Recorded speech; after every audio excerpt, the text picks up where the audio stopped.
लेते हैं engineers India आपको याद होगा कुछ ही हफ्ते पहले हम बात कर रहे थे कि पीएसयू कंपनियों में जो जोश देखने को मिला है, टॉप परफॉर्मिंग स्टॉक्स में ईआईएल भी शामिल हुआ है। और क्यों ना हो, क्योंकि चौथी तिमाही के नतीजे भी शानदार रहे हैं। 8% का इजाफा आय में देखने को मिला, मुनाफा 2.5 गुना बढ़ा है, EBITDA 52% की ग्रोथ दिखा रहा है, तो 13% के मार्जिन FY23 की इस चौथी तिमाही में 13% से बढ़कर 19% पर आए हैं। तो ग्रोथ हर पैमाने पर अच्छी देखने को मिली है। अब FY24 का साल कैसा उभर कर आ रहा है, इसी पर बात करते हैं। हमारे साथ इंजीनियर्स इंडिया की चेयरमैन और मैनेजिंग डायरेक्टर वर्तिका शुक्ला जी जुड़ रही हैं। Ma'am good morning. बहुत ही बढ़िया ये साल निकल कर गया है FY23 का। और पिछली बारी जब मैं आपसे बात कर रही थी तब मुझे याद है हम ग्रीन हाइड्रोजन को लेकर एक्सपेक्टेशंस भापने की कोशिश कर रहे थे कि वहां पर किस तरह की बिजनेस ग्रोथ देखने को मिलेगी। उस पर मैं आऊंगी, लेकिन सबसे पहले इस पर्टिकुलर क्वार्टर में ऑयल एंड गैस की तरफ से बहुत ही बड़ा योगदान देखने को मिला है, क्योंकि कंपनियां भी वहां पर अच्छा खासा कैपेक्स कर रही हैं। इसका कुछ अगर आप और डिटेल हमारे साथ शेयर कर सके, आपकी करंट क्वार्टर में जो बीत के गया है Q4 में किस तरह के बिजनेसेस में सबसे ज्यादा ग्रोथ देखने को मिल रही है, और मेरे ख्याल में लीडरशिप ऑयल एंड गैस से ही आई है।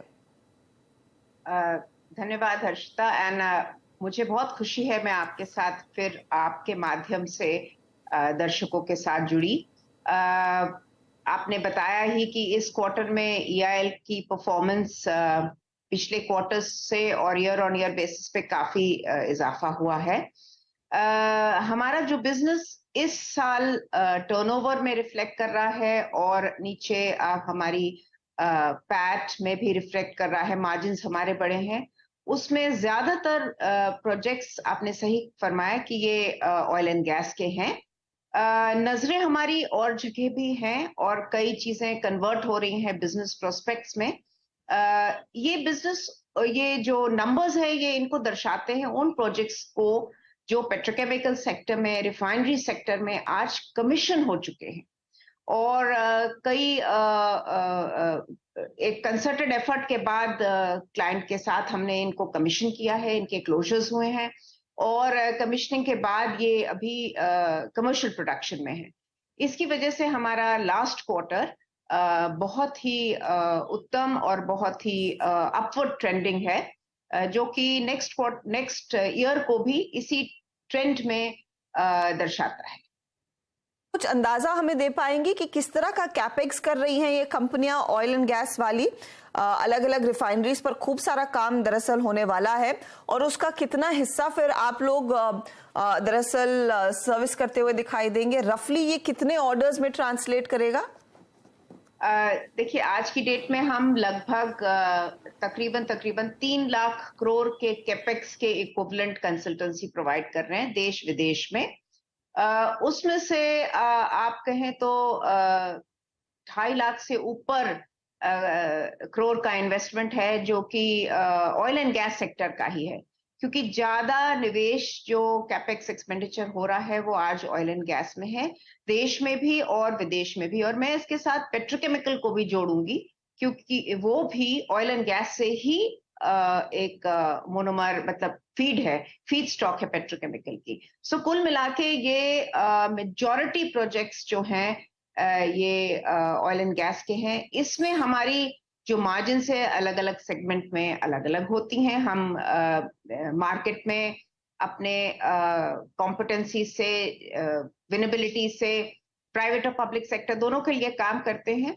और आगे आने वाले दिनों में भी लगभग 1.25 लाख करोड़ के इन्वेस्टमेंट्स तो ऑयल एंड गैस में हैं देश में, और विदेश में भी मिडिल ईस्ट में, अफ्रीका में कई इन्वेस्टमेंट्स हो रहे हैं, फर्टिलाइजर में, पाइपलाइन में, ऑयल एंड गैस में, जिसका हमें एक मेजॉरिटी परसेंटेज हमारे पास आने की उम्मीद है। अच्छा, अब एनर्जी ट्रांसिशन के ऑर्डर्स में किस तरह का इजाफा देखने को मिला है FY23 में, और कितनी बड़ी अपॉर्चुनिटी आपको FY24 में दिखाई दे रही है इस सेक्टर के लिए?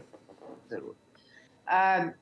जिस मुकाम पे देश है और आगे जिस तरफ बढ़ता है कार्बन न्यूट्रलिटी के लिए, नेट जीरो के लिए, तो ये अभी पिछले गत वर्ष में हमारे सारे काम स्टडीज पे गए हैं कि हाँ इसकी क्या रिटर्न होगी, क्या कैपेक्स होंगे। पर आने वाले इस वर्ष में और आने वाले वर्ष में हमारी ये उम्मीद है कि इन्हीं फीजिबिलिटी से प्रोजेक्ट्स लगने लगेंगे।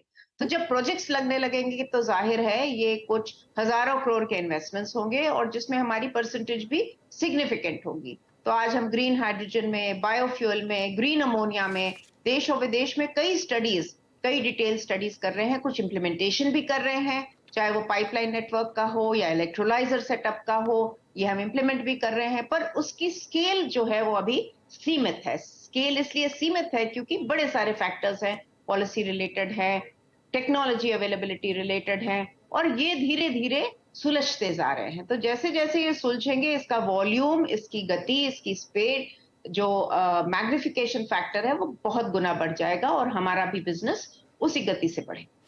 मैं आपसे फिर फाइनली ये समझना चाहूंगी कि FY24 के लिए किस तरह की ऑर्डर्स में ग्रोथ देखने को मिलेगी?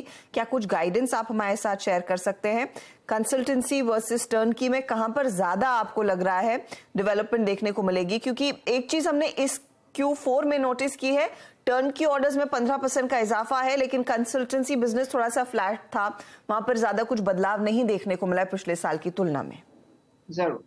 आपको ये बताते हुए खुशी है कि हमारे जो पूरा बिजनेस, जो ऑर्डर इनफ्लो था गत वर्ष जो गया FY22-23, वो तकरीबन 4,700 करोड़ का था और उसके पिछले वर्ष में हमारा ऑर्डर इनफ्लो तकरीबन 1,670 करोड़ का था। तो ये 3 गुना अपने आप में पिछले साल में ही बढ़ोतरी हुई है और आज हम जिस करीब 2 महीने इस फाइनेंशियल ईयर में बैठे हैं, तकरीबन हमारा बिजनेस इनफ्लो, ऑर्डर इनफ्लो अभी 700 करोड़ का है, जिसमें 30% विदेश से हमारे पास बिजनेस आया है। तो अगर आप इस तरह से ग्रोथ देखें तो हमारा ऑर्डर इनफ्लो पिछले वर्ष के मुकाबले में इस वर्ष और भी बढ़ेगा और ये कई बिजनेस सेगमेंट से आएगा, हमारे कोर बिजनेस से भी और डाइवर्सिफाइड सेगमेंट से भी, देश और विदेश से। वर्तिका जी, बहुत बहुत शुक्रिया हमारे लिए समय निकालने के लिए और FY24 के लिए आपकी और पूरी कंपनी को बहुत बहुत शुभकामनाएं। धन्यवाद। Thank you Arshita. तो इंजीनियर्स इंडिया स्टॉक आपकी स्क्रीन पर लेकर आता है। ये एक ट्रेंडिंग काउंटर है। इनफैक्ट पिछले 6 महीनों का अगर आप चार्ट देख लेंगे तो वहां पर आपको साफ दिखाई देगा बाकी PSUs की तरह इस स्टॉक ने भी आपको बढ़िया रिटर्न कमा कर दिए हैं। पिछले 6 महीने में देखिए 29% तक की कमाई तो इसने आपको करके दी है। गाइडेंस मजबूत है, स्पेशली इंटरनेशनल बिजनेस का जो योगदान है वो बढ़ता हुआ दिखाई दे रहा है जो पहले 2 महीने निकले हैं FY24 के। चलिए इस मोड़ पर लेंगे एक छोटा सा ब्रेक के बाद जब लौटेंगे